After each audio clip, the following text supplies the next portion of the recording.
Rustic willow furniture was a familiar sight on the front porches of American homes.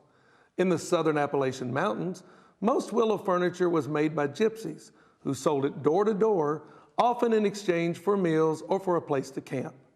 Traditionally made willow furniture is rare now, but in Murray, Justin Roberts has learned the skills from a master, and he's passionate about keeping this folk art alive.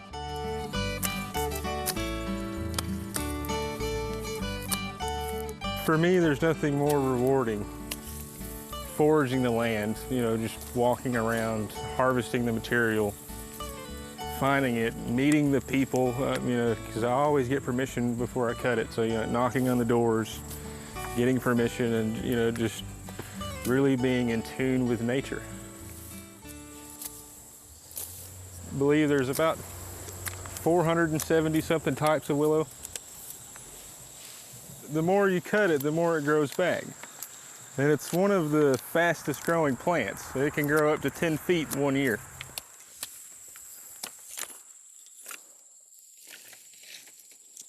You can cut year round. I guess each season has its pros and cons. The first year was a little challenging, looking for it in the winter. And a lot of the times in some of the more remote places that I cut, I'll save these and I can go back out and stick them in the ground and they'll grow. Then I'll just go out and harvest in multiple different spots, come back and sort it and decide whether or not there'll be chairs, tables, or swings. And it all started from harvesting weeping willow saplings and making my daughter's Easter baskets. And the director at the Murray Art Guild was like, you need to meet this fellow George Beard. He's built willow furniture for over 50 years. And he got to the point where he was just making a living at it. And he never thought of himself as an artist, never pursued it as an art. It was just a way of life for him. There's only a handful of people worldwide that actually build it the traditional way. Each one has their own little style, so to speak. But George, he really perfected it. I was a cook for about 15 years. It was the career that I was doing before this.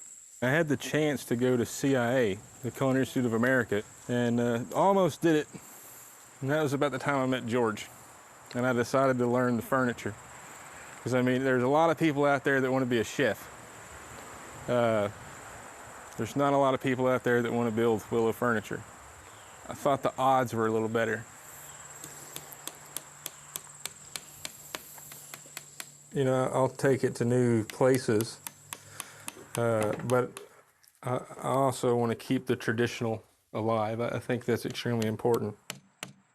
In Kentucky, folk art it's our treasure. It's really our state treasure because it's not out of aesthetic only. It's out of necessity. But it's also about a lifestyle. It's an expression of everything that we hold dear. Whenever he was first teaching me, I was so eager to learn it. Something out there that I could take, that costs nothing and turn it into something that people would desire.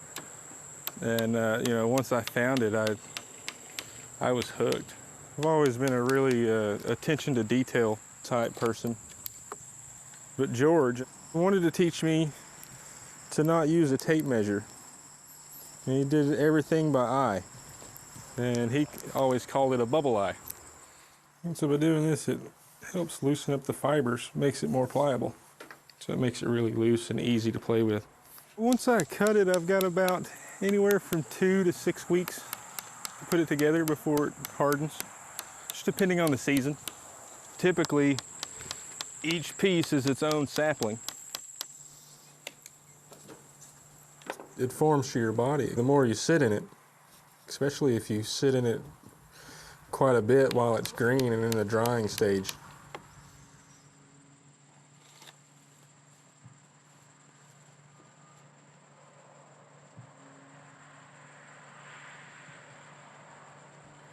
which takes a little time.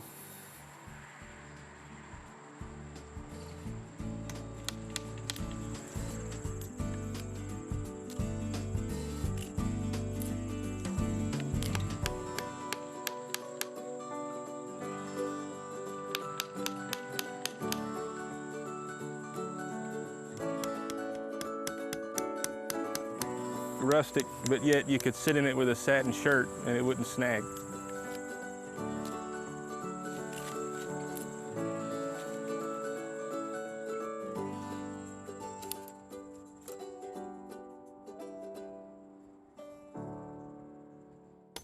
My wife Shannon and daughter Zoe, they've been the biggest inspiration. It's a lovely feeling.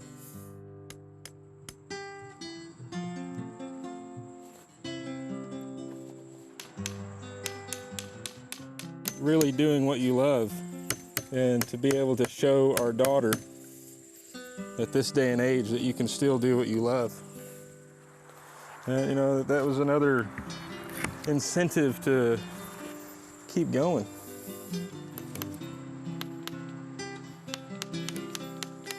I would really like to get into the teaching aspect of it, just because you know, there's not a lot of people that's building it. But I mean, every little piece is a little different. I mean, that's what makes it so nice. I kind of like that flair, so to speak. They all have their own personal touch. I mean, I never would have thought that I would be doing this for a living.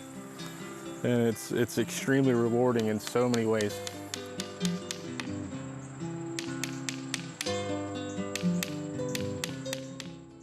When Justin and George Beard began working together, Justin's wife Shannon successfully applied for them to receive a grant from the Kentucky Arts Council. These grants provide support for Kentucky's master artists to teach their traditional skills in their home communities, passing on the folk arts of Kentucky's past into its future. And we all benefit from that. I'm Doug Flynn, enjoying life. Kentucky Life.